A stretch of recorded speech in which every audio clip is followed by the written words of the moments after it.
Last night was a preview of the next 10 years. As we all know, OKC 24-1 at the time, versus a 7'4" behemoth who everyone is saying has go potential. Sign me up. Sign me up. Sign me up. A team that is in conversation to be one of the greatest teams of all time against a player and a group of extremely young, talented players, might I add.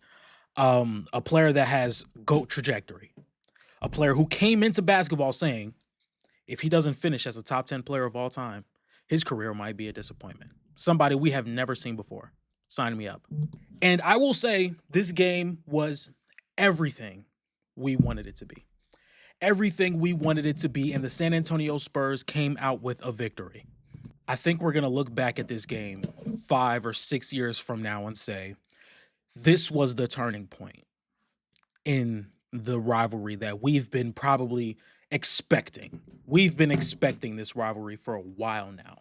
In Victor Wembanyama's rookie season, where he clearly looks like he's going to become majority of what a lot of people think he's going to become, on top of OKC finally ascending as the team we thought they were going to be. Again, the writing was on the wall. Once the San Antonio Spurs got the first pick in the 2023 draft, and OKC having all this young talent with SGA coming out and averaging 30 points per game, having Chet Holmgren, who hasn't played a single game yet, J-Dub, this rookie that nobody thought was going to be this good, playing this well, and then all of it just accumulating in that 23-24 season where Victor Wembanyama wins Rookie of the Year. Chet Holmgren is a very close runner-up. The Oklahoma City Thunder were the 1 seed in the Western Conference after not making the playoffs. I look at Wemby, I look at OKC, and I say this is the rivalry. But there haven't been like rivalry games. Don't get me wrong. Like last season, OKC had a couple of times where they had their way with San Antonio, with or without Victor Wembanyama. And then this season comes along. And I came into this game thinking, you know what? This is Wemby's first game back from injury. He hasn't played in about a month. There's a bunch of really young guards on this basketball team who may not know how to operate against this OKC defense. We all know how good this OKC defense is. I'm not going to continue to get into that. And yet, San Antonio wins the basketball game. And yet, there's a few things I want to talk about just outside of Victor Wembanyama. I want to talk about the guards for San Antonio because I think, even including myself, coming into the season, I may have underrated how good it is to have multiple different ball handlers on your team who can create rim pressure like the best of them. And that's De'Aaron Fox, Stephon Castle, and Dylan Harper. Dylan Harper didn't have the best game. 8 points, 3 for 13, 28% true shooting. I'll give it a pass. I'll give it a pass. We know what this Oklahoma City Thunder team can do to superstars, let alone a rookie who isn't even halfway through his rookie season. Dylan Harper gets a pass. Now, despite Stephon Castle having 6 turnovers, I believe Stephon Castle had a really good game. And I don't even think Dylan Harper played as bad as the box score would tell you, because I think Dylan Harper was extremely impactful on defense. And I think that's something that's going to be continued to be lost within his progression, is the fact that he keeps showing these intangibles and these tools to be a really solid defender for the San Antonio Spurs team, and I think that's even scarier. But if we look at Stephon Castle and De'Aaron Fox, year 2 player, rookie year player, both of these guys accumulated about 9 turnovers in this game, and they allowed 17 points off of those turnovers, just them 2 alone. I don't think it was anything too crazy. They got ripped up a couple of times by J-Dub, allowed some fast break points, a couple of bad passes. There's that offensive foul where Dylan Harper was getting to the rim. He'd elbowed Chet Holmgren in the face, things of that nature. I can get past the turnovers. To start this game, it was really rough. I look at this game, I'm like, yo, Wemby's not playing. He didn't play the entire first quarter, I believe. And San Antonio starts 0-10 from 3. I still didn't hate it. I was watching this game with my wife and my grandma. Mind you, my wife, not a basketball person. She wants to be. She tries to be. Give her all the love and respect. She's not a basketball person. I'm talking to my grandma, and I'm like, Grandma, I still don't think San Antonio is playing bad. And I'm going to tell you this. I still think they got out of those 10 3-point shots, I still think they were creating pretty good looks. And it's because you have multiple different guys that can create rim pressure, even in the starting lineup with De'Aaron Fox and Stephon Castle. Those guys can get to the rim. Those guys are going to create good shots. And when you run the 3-man lineup of Fox, Harper, and Castle, you have 3 guys who can create dribble penetration consistently to where OKC's defense is constantly moving. It's constantly moving. That's how you get Stephon Castle with Isaiah Hartenstein on the perimeter. That's how you get De'Aaron Fox with Jalen Williams on the perimeter. Not J-Dub, Jalen Williams. That's how you get these mismatches and pulling the big out of the paint, because you constantly have to rotate. And that's something that OKC has been great at. That's something that OKC has been great at. But having 3 guards that can handle the ball and get to the rim consistently is always going to create good offense. It's always going to create good offense. And I looked at some numbers. Stephon Castle got to the paint 5 times, I believe. We're going to have to cut that out. Stephon Castle got to the paint 5 times. He shot 3 for 5 inside the paint. De'Aaron Fox got to the paint 4 times, shot 4 for 4 from the paint. Again, being able to get to the rim consistently against this team is always going to be valuable. It's always going to be valuable. I don't care. I do care how much you shoot or how well you shoot inside the paint and inside the restricted area, but I'm always going to lean on getting there before anything. And then I want to talk about the defensive side of things. The San Antonio Spurs defense did not look great to start this game. When you have Luke Kornet out there on the floor to start the game, and him being pretty much a drop big, it allowed OKC to get to the mid-range pretty consistently. Shea was like on fire from the mid-range to start the game. Taking a look at it right now, SGA shot 4 for 5 from the mid-range in the first quarter. In the first quarter alone, he was getting to the mid-range. That's pretty much the story of that. He was getting to the mid-range as much as he wanted, because Luke Kornet is a drop defender, and they were getting lobs, they were getting out in transition. It was like 22-10. And I'm like, they need to put Wemby in, or this game's going to be over pretty quickly. You know, you don't want to let one of the most dangerous teams the league has ever seen start a game 22-10. This looked like the game started like it was a routine OKC win. You're going to start out 6 minutes into the game, they're up 12, and then we look at halftime and it's a 21-point game, and SGA is getting ready to chill the whole fourth quarter.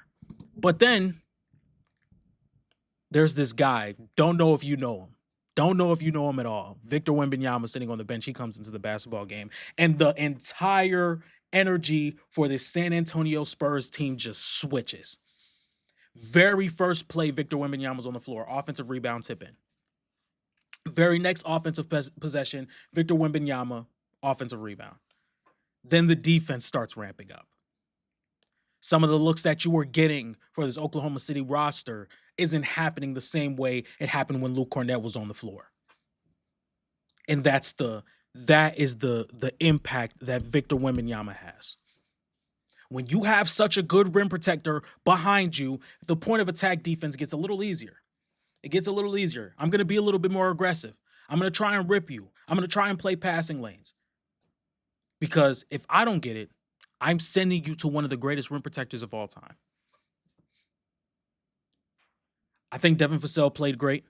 23 points for Devin Vassell, 69% true shooting, shot 44% from 3 on 9 attempts. Fantastic game. Being that release valve, being that 3-point shooter for the San Antonio Spurs team is going to continue to be very good for them. Very good for them. Yeah, I think this San Antonio Spurs team is legit. Now, as for OKC, because I know Twitter is like narrative, agenda, narrative. I still think they're the overwhelming favorites to win the championship. I don't think this is a regular season game. Like, yeah, this is the NBA Cup semifinals. Like, don't get me wrong. This is a very big game with very big implications. This does not change how I view them when it comes to them playing across the NBA. This does not change how I view them as being the overwhelming favorite to win the NBA championship. This does not change how I view them when they go into a 7-game series against XYZ team and going to the NBA finals. This really doesn't. And shout out to Carson from Nerd Sesh. He posted a tweet. I'm going to try and find it.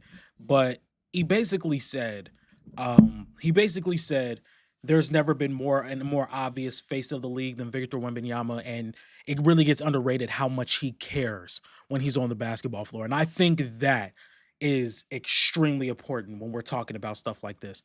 You could tell Victor Wembanyama wanted to be on the floor more than anybody else while he was sitting on the bench, watching his team lose every single lead, or not every single lead, or every gap that he's closed while he was on the floor. You could tell he wanted to be on the floor.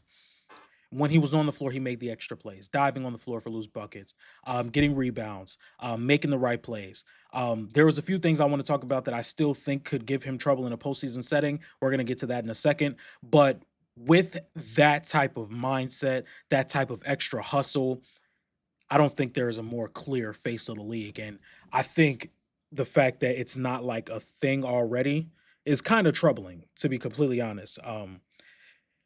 I don't understand what the league is trying to do. Like, it's like we're going towards being more of a world renowned league, but yet we have a foreign player who has GOAT potential, and people are hesitant to make him the face of the league.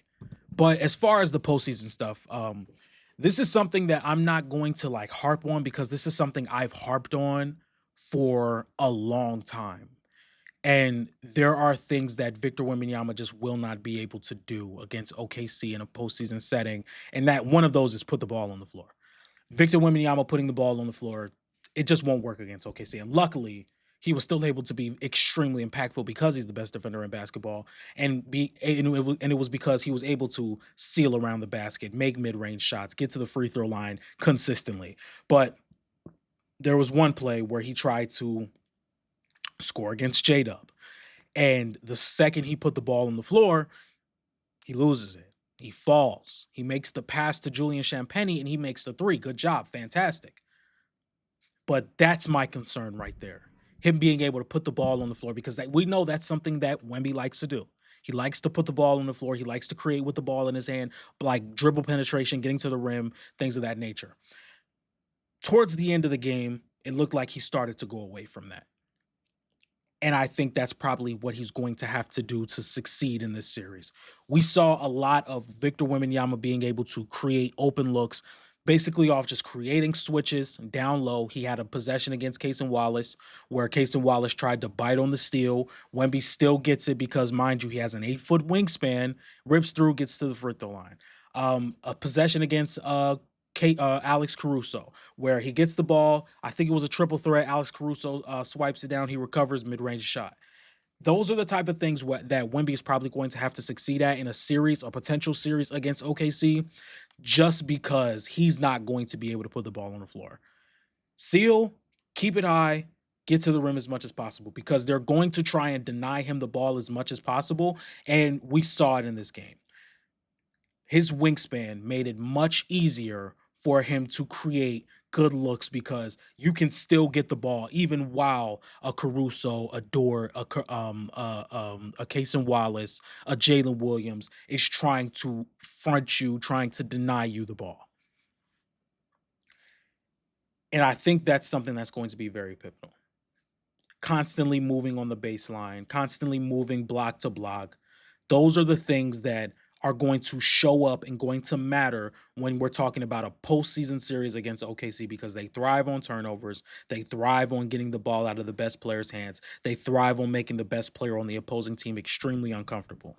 But as far as San Antonio, I recorded a reaction video yesterday, talking about how I think San Antonio can beat anybody in the Western Conference outside of OKC. I still am in that same line of thinking. I wouldn't bet on them to beat OKC in a 7-game series,